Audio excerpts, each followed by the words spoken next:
Hello there! Let's put on our finest programmer socks and do whatever you do with streamer bathwater and get ready for some coding. This episode is a bit late on arrival compared to the last ones, simply because I am still busy finishing the next page of my manga and I really want to wrap up this second chapter soon. To be honest, the amount of effort I have to put into these new pages has started to become a little bit unsustainable, and I really need to do something about that. But anyway, let's hop back into Kemono Springs.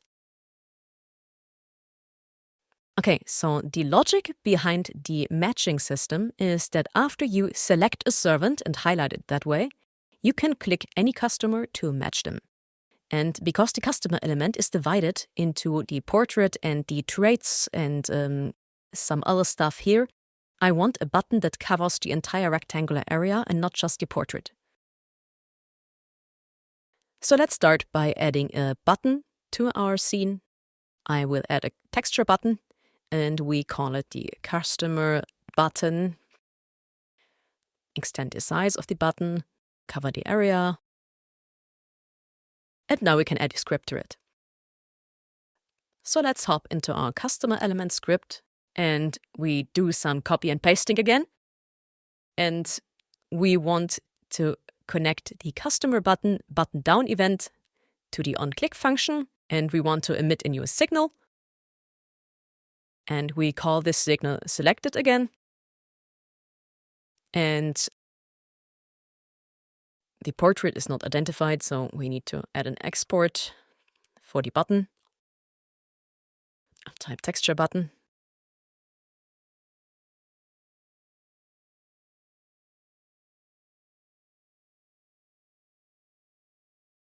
And we need to add the button in the inspector. Next, we need to implement the selection logic. So let's hop from our customer element scene back to our customer scene. And in the customer scene, we need to connect the signal. So first, we want to add a new function called onSelect. And we want to add the signal to our function.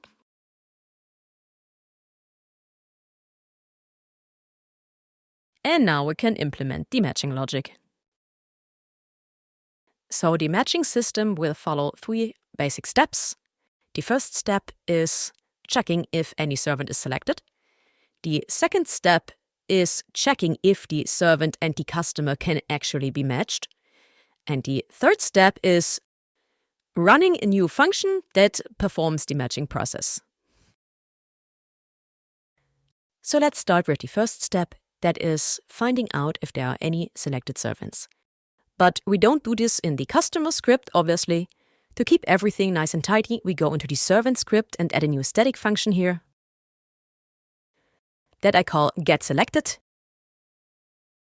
And this one returns a type servant, obviously.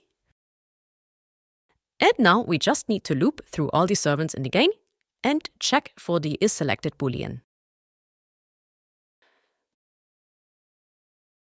We loop through all the active servants.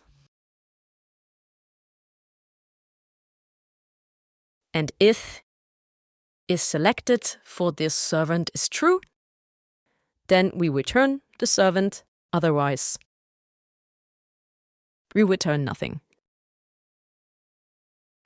Now that we have a function to get the currently selected servant, we can now implement the customer matching itself. So let's go back to our customer scene.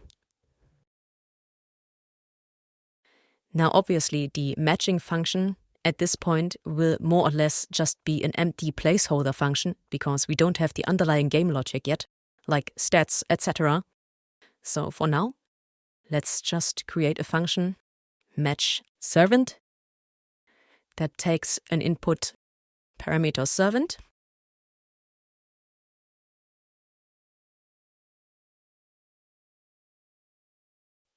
And now we need to check in this function if both the servant and the customer have at least one matching trait.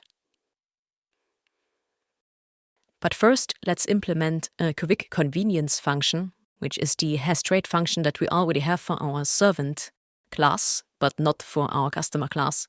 So let me quickly summon my copy and paste powers. There we go.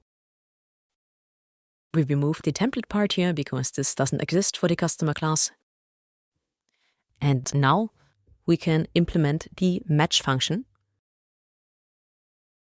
So let's loop through the trades of the customer. And if the servant has a matching trade with the same title,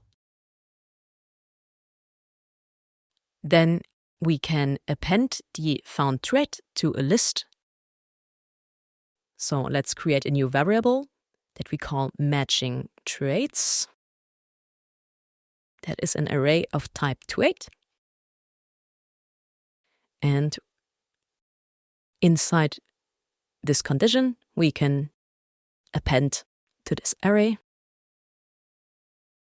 And in the end of this function, we return the found array and we change the return type.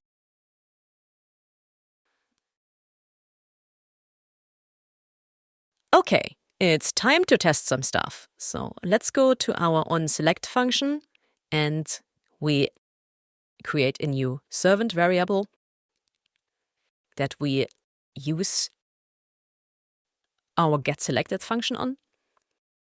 And we also want the list of matching trades. So we use our newly created matchServant function. And now we can check if everything works correctly by printing the found trades. Great. So let's compile and check it out. I select a servant and click some random customers, and now we should see the matching trades for each click. So if I look into the list, I see sometimes just one matching trade and sometimes also two matching trades. So apparently it's working. Awesome. In our next step, we want to highlight all the customers that can be matched with the selected servant and make all the others unclickable. And we're back to some fresh copy and pasting. So let's go to our servant element script and copy the entire highlight function and paste it into the customer element script as well. And now we can go into our servant script, and in the onSelect function, we want to loop through all the active customers. So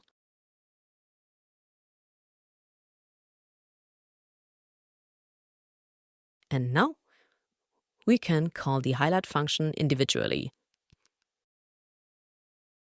All right, so we use the match function. So if the length of the returned array from matchServant using self is larger than 0, then we call the highlight function.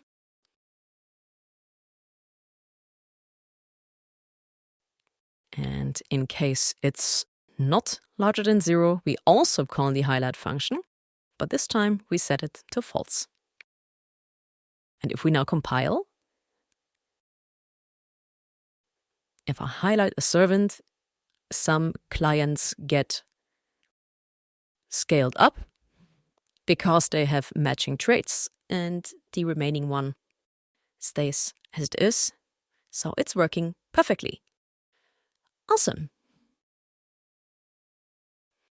Now there's a little bit of a bug here, because if I run and don't select any servant and I click on a customer, then the game crashes because there is no servant selected and the matchServant function requires a servant. So let's fix that. Back in our customer script, we first remove the debug message because we no longer need it, and we add a condition here that we only use the matchServant function if servant gets selected actually returns something. And now, if I do another check and click on a customer, then nothing happens, which is exactly what we want, but there's no crash.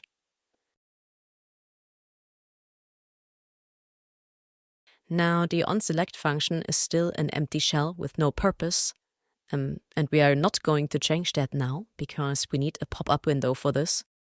And I want to concentrate on creating the gameplay loop first, so let's add a to-do here.